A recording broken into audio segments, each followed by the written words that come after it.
शेतकरी बंधूंचं म्हणणं असतं की नेपियरचा जो मुरघास आहे तर तो करण्याची प्रोसिजर काय आहे, तर त्यावरती मी पाठीमागं पण एक व्हिडिओ बनवलेला होता की ज्यावेळेस आम्ही सुपर नेपियरचा मुरघासाची बॅग भरली त्यावेळेस फक्त काय आहे की भरपूर शेतकरी बंधूंना तो व्हिडिओ बघून काही कन्फ्युजन होतं की आम्ही नेमकं खरोखर आम्ही एक दिवस ते सुकून पडून दिलं होतं की नाही। कारण मी काय केलं होतं की 2-3 दिवसाचा जो व्हिडिओ आहे थोडा एकत्र करून आणि एकाच दिवशी तो व्हिडिओ मी चॅनलवरती आपल्या टाकलेला होता आणि तो व्हिडिओ बघून बरेचशा शेतकरी बंधूंचं असं कन्फ्युजन झालं होतं की नाही हे सगळं एकाच दिवशी केलेलं आहे, एकाच दिवशी आजच सकाळी कटिंग केली आहे, दुपारी कुट्टी केली आहे, संध्याकाळी बॅग भरली आहे, असं भरपूर जणांचं म्हणणं होतं। त्यामुळे आज आम्ही परत एकदा नेपियरचाच मुरघास करत आहोत।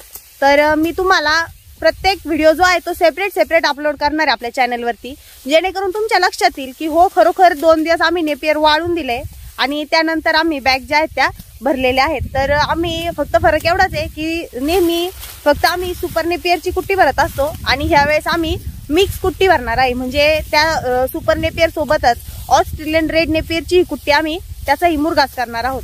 तर चला, मुरघास करण्यापूर्वी नेपियर कुठल्या अवस्थेमध्ये पाहिजे, ते किती टक्के पाण्यावर आलेलं पाहिजे हे मी आता तुम्हाला सांगणार आहे। त्यासाठी आजचा व्हिडिओ तुम्ही शेवटपर्यंत पहा, जेणेकरून नेपियरच्या मुरघासाबद्दल तुमच्या ज्या काही शंका आहेत त्या सगळ्या दूर होतील। आपण नेपियरच्या मुरघासाबद्दल माहिती आता तर बघणारच आहोत। तत्पूर्वी तुम्ही जर चॅनलवरती नवीन असाल तर सर्वप्रथम चॅनलला सबस्क्राइब करा आणि बेल आयकॉनवरती क्लिक करा, जेणेकरून आमच्या नवीन व्हिडिओची नोटिफिकेशन तुम्हाला मिळत राहील। तर शेतकरी बंधू आणि भगिनींनो, या ठिकाणी आता नेपियरचा मुरघास हा मी करणार आहोत। तर त्यासाठी महत्त्वाचं म्हणजे नेपियर जे आहे ते पूर्णपणे पाण्यावर आलेलं पाहिजे। आता आमचं जे नेपियर आहे याला जवळजवळ बरेच दिवस झाले, म्हणजे 8-15 दिवस झालेले आहेत, पाणी भरलेलं नाहीये, कारण पाण्याची कमतरता पण आहे। आणि मुरघास करताना आपल्याला नेपियर जे आहे ते 8 ते 10 दिवसापूर्वी पाणी भरलेलं पाहिजे, म्हणजे पाणी भरल्यानंतर एक 8 ते 10 दिवसानंतर आपल्याला त्या नेपियरचा मुरघास जो आहे तो करायचा आहे। त्यासाठी जमीन मी तुम्हाला आता बॅक कॅमेऱ्याने दाखवते की कशा पद्धतीने नेपियरची जी जमीन आहे ती पूर्णपणे सुकलेली किंवा पाण्यावरती आलेली आहे। हे पहा, या ठिकाणी आता तुम्हाला दिसतच असेल की नेपियर जे आहे ते कशा पद्धतीने वाळलेलं आहे, सुकलेलं आहे एकदम। हे पहा, याचं पाचट जर तुम्ही बघितलं तर पूर्णपणे हे पाण्यावरती आलेलं नेपियर आहे। हे पहा अशा पद्धतीने। तर हे खूप महत्त्वाचं आहे की जमीन पण आपली पूर्ण पाण्यावरती आलेली पाहिजे। हे पहा, आता याला बरेच दिवस झाले पाणी भरलेलं नाही, अशा पद्धतीने पूर्ण जमीन खणखणीत वाळलेली पाहिजे नेपियरची। ज्या नेपियरचा आपल्याला मुरघास करायचा आहे ती पूर्णपणे अशा पद्धतीने माती झालेली पाहिजे, त्याची वाळलेली पाहिजे। आणि त्यानंतर आपल्याला या ठिकाणी तुम्ही बघा 4G बुलेट सुपर नेपियरचा आणि ऑस्ट्रेलियन रेड नेपियरचा मुरघास आम्ही एकत्र करणार आहोत।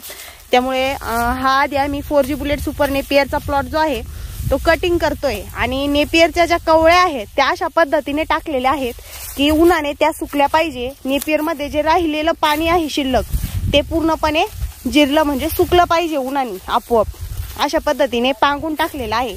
म्हणजे काय होतं, नेपियर मधलं पाणी पूर्णपणे सुकल्यानंतर त्याचा जो तयार होणारा मुरघास आहे तो दीर्घकाळ टिकतो आणि चांगल्या पद्धतीने मुरतो। त्यासाठी आपल्याला नेपियर जे आहे ते पूर्णपणे कटिंग करून 1-2 दिवस पडून द्यायचं आहे। म्हणजे आता आम्ही आज आणि उद्या असं 2 दिवस पडून देणार आहे आणि परवा दिवशी म्हणजे 3ऱ्या दिवशी त्याची कुट्टी करून बॅग भरणार आहे। आता हा 4G बुलेट सुपर नेपियरचा प्लॉटची कटिंग चालू आहे।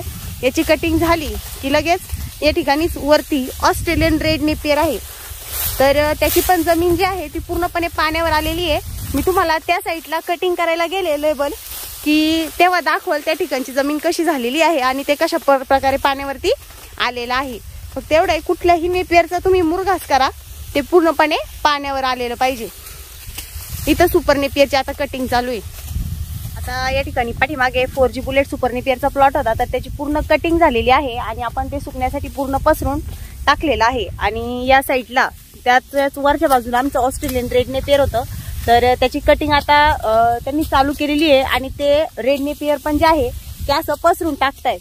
तर चला मी तुम्हाला बॅक कॅमेऱ्याने दाखवते रेड नेपियर कशा प्रकारे पाण्यावरती आलेला आहे। हे पहा, हे ऑस्ट्रेलियन रेड नेपियर आहे, हे पण बघा किती पाण्यावरती आलेलं आहे। याचं पाचट तर पूर्णपणे सुकलेलं आहे। हे पहा, पूर्ण वाळलं, याला अजिबात पाणी नाही, म्हणजे जवळजवळ आता ह्या नेपियरला मी 3 महिने झाले तसं पाणीच भरलेलं नाही।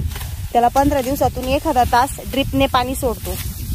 तर ज्यावेळेस तुम्ही फक्त ऑस्ट्रेलियन रेड नेपियरची कुट्टी करणार असाल किंवा सुपर नेपियर जरी असेल, कुठलंही नेपियर असलं तर त्याला एक 8 ते 10 दिवस मी तुम्हाला मगाशी पण सांगितलं 4G बुलेट सुपर नेपियर सारखंच की ते पूर्णपणे पाण्यावर आलेलं पाहिजे. म्हणजे जमीन जी आहे ती पूर्ण अशी ड्राय झालेली पाहिजे एकदम. हे पाहिजे पहा ऑस्ट्रेलियन रेड नेपियरची जमीन कशी ड्राय झालेली आहे. हे पहा अशी पूर्ण की जी जमीन आहे ती पूर्ण पाण्यावरती आलेली पाहिजे. आपल्याला नेपियर जे आहे ते पूर्ण पाण्यावरती आलेलं पाहिजे, असं सुकलेलं पाहिजे. हे पहा हे सुकलेलं आहे एवढं, तरी पण त्याला आतून रसरशीतपणा आहे. हा रसरशीतपणा जो आहे तो आपल्याला अजून थोडासा ड्राय म्हणजे सुकवायचा आहे, जेणेकरून आपला मुरघा जो आहे तो जास्त काळ टिकेल. अशा प्रकारे तुम्हाला नेपियर कटिंग करून पूर्णपणे पसरून टाकायचे. एकावर एक ढीक मांडायची नाहीये किंवा उभं करून ठेवायचं नाहीये. शेतामध्ये असंच ते पडून द्यायचं आहे. तर या ठिकाणी 4G बुलेट सुपर नेपियरची कटिंग झालेली आहे आणि ऑस्ट्रेलियन रेड नेपियरची कटिंग चालू आहे. आणि इथं मी तुम्हाला दाखवलंय की कशा पद्धतीने नेपियर जे आहे आपल्याला ते पसरून टाकायचे. तर हे नेपियर आता आज आम्ही दिवसभर सुकून देणार आहे. उद्या पण ते असंच शेतात पडून देणार आहे आणि परवा दिवशी म्हणजे तिसऱ्या दिवशी कटिंग केल्यापासून आम्ही त्याची कुट्टी करणार आहे. तर मी तुम्हाला उद्याच्या व्हिडिओमध्ये पुन्हा दाखवून देईल की नेपियर उन्हामध्ये एक दिवस म्हणजे दुसऱ्या दिवशी सुकल्यानंतर ते कसं होतं, किती प्रमाणात ते असं वाळल्यासारखं तुम्हाला अजून ते दिसेल. हे मी तुम्हाला उद्याच्या व्हिडिओमध्ये दाखवणार आहे. आजचा जो व्हिडिओ आहे नेपियर कटिंगचा तो तुम्हाला कसा वाटला? जर तुम्हाला आजचा व्हिडिओ आवडला असेल तर लाईक, कमेंट्स आणि शेअर करायला विसरू नका. धन्यवाद.